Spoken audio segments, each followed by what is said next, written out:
Assalamualaikum warahmatullahi wabarakatuh.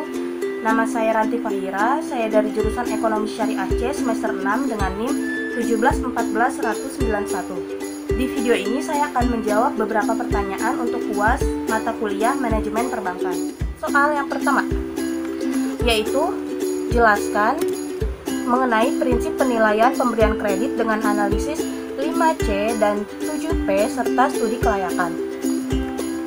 Prinsip 5C yang pertama yaitu karakter, yaitu melihat bagaimana karakter dan latar belakang calon peminjam atau nasabah yang mengajukan kredit.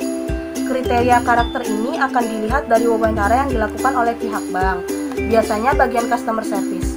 Dari karakter ini akan dilihat juga bagaimana reputasi calon peminjam tersebut, apakah pernah memiliki catatan tindak kriminal atau kebiasaan buruk dalam keuangan seperti tidak melunasi pinjaman. 5C yang kedua yaitu capacity. Yang dimaksud capacity yaitu bagaimana kemampuan calon peminjam dalam membayar kreditnya. Kredit ini dilihat dari bagaimana nasabah tersebut menjalankan usahanya atau seberapa besar penghasilan yang diterima setiap bulannya. Jika pihak bank menilai bahwa nasabah tersebut tidak memiliki kemampuan yang cukup untuk membayar kredit, maka besar kemungkinan ajuan kreditnya akan ditolak. 5C yang ketiga yaitu capital. Capital atau modal yang dimiliki calon peminjam yang khususnya diberlakukan pada nasabah yang meminjam atau untuk usaha atau bisnisnya. Dengan mengetahui modal atau aset yang dimiliki nasabah tersebut, pihak bank dapat sumber pembiayaan yang dimiliki. Selain itu, pihak bank juga dapat melihat bagaimana laporan keuangan dari usaha yang dijalankan oleh nasabah untuk kemudian dijadikan acuan apakah memang layak diberikan kredit atau tidak. Yang keempat yaitu kolateral atau jaminan yang diberikan pada calon peminjam saat mengajukan kredit pada bank. Sesuai dengan namanya, jaminan ini akan menjadi penjamin atau pelindung bagi pihak bank jika nantinya nasabah tidak dapat membayar pinjaman yang diambil. Oleh karena itu, idealnya besaran jaminan yang bersifat fisik ataupun non-fisik lebih besar jumlahnya dari kredit yang diberikan. Yang terakhir, yang kelima, yaitu condition. Condition yaitu kondisi perekonomian baik yang bersifat general atau khusus pada bidang usaha yang dijalankan oleh nasabah. Jika memang kondisi perekonomian sedang tidak baik atau sektor usaha nasabah tidak menjanjikan, biasanya bank akan mempertimbangkan kembali dalam memberikan kredit. Hal ini terkait kembali dengan bagaimana kemampuan nasabah dalam membayar pinjamannya nanti, yang tentu terpengaruhi atas kondisi ekonomi. Nah, selanjutnya yaitu prinsip pemberian kredit 7P. P yang pertama yaitu personality, yaitu kepribadian dari calon peminjam yang mengajukan kreditnya. Kredit ini hampir sama dengan kriteria karakter dari prinsip 5C yang telah dijelaskan, di mana melihat bagaimana keseluruhan kepribadian nasabah mencakup sikap dan perilakunya sehari-hari. P yang kedua yaitu party, di mana calon peminjam dimasukkan ke dalam beberapa golongan yang terkait dengan kondisi keuangannya.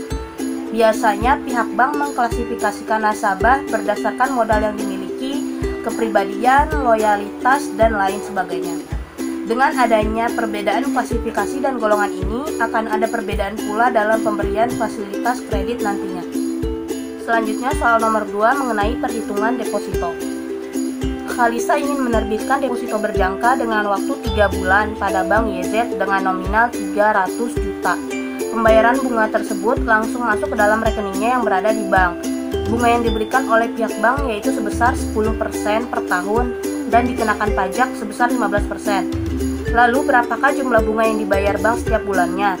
Dan hitung pula jumlah bunga yang diterima oleh Khalisa selama jangka waktu 3 bulan. Nah, tadi kan jumlah depositonya yaitu sebesar 300 juta, bunga 10%, dan pajak 15%. Untuk mencari total bunganya yaitu pertama kita kalikan bunga 10% dikali dengan 300 juta dikali 1 dan dibagi 12 bulan. Hasilnya yaitu Rp2.500.000. Selanjutnya kita mencari jumlah pajaknya.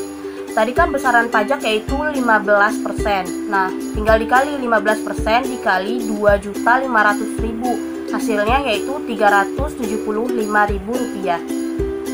Selanjutnya kita akan mencari bunga bersih setiap bulannya, yaitu total bunga dikurangi dengan tadi jumlah pajak, yaitu Rp2.500.000 dikurangi Rp375.000.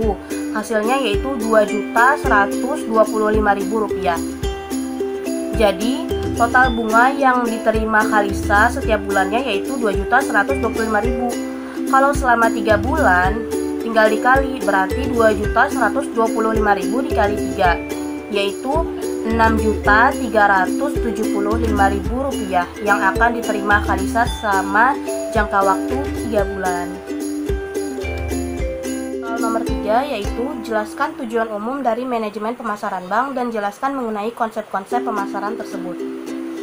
Nah, secara umum tujuan dari manajemen pemasaran bank yaitu yang pertama memaksimumkan konsumsi sehingga dapat menarik nasabah untuk membeli produk yang ditawarkan bank secara berulang-ulang.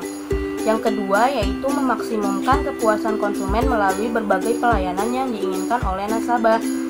Yang ketiga yaitu memaksimumkan pilihan atau ragam produk.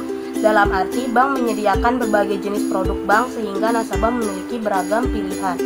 Yang keempat yaitu memaksimumkan mutu hidup dengan memberikan berbagai kemudahan kepada nasabah dan menciptakan iklim yang efisien. Selanjutnya itu ada 5 konsep dalam pemasaran, di mana setiap konsep dapat dijadikan landasan pemasaran oleh masing-masing perusahaan. Konsep yang pertama yaitu konsep produksi. Konsep produksi adalah konsep manajemen pemasaran dengan pendekatan pokok di aspek produksi, yaitu bagaimana menciptakan produk atau jasa dengan harga yang murah dan berkualitas. Konsep yang kedua yaitu konsep produk. Perusahaan akan menggunakan strategi manajemen dengan orientasi kualitas produk atau kualitas pelayanan.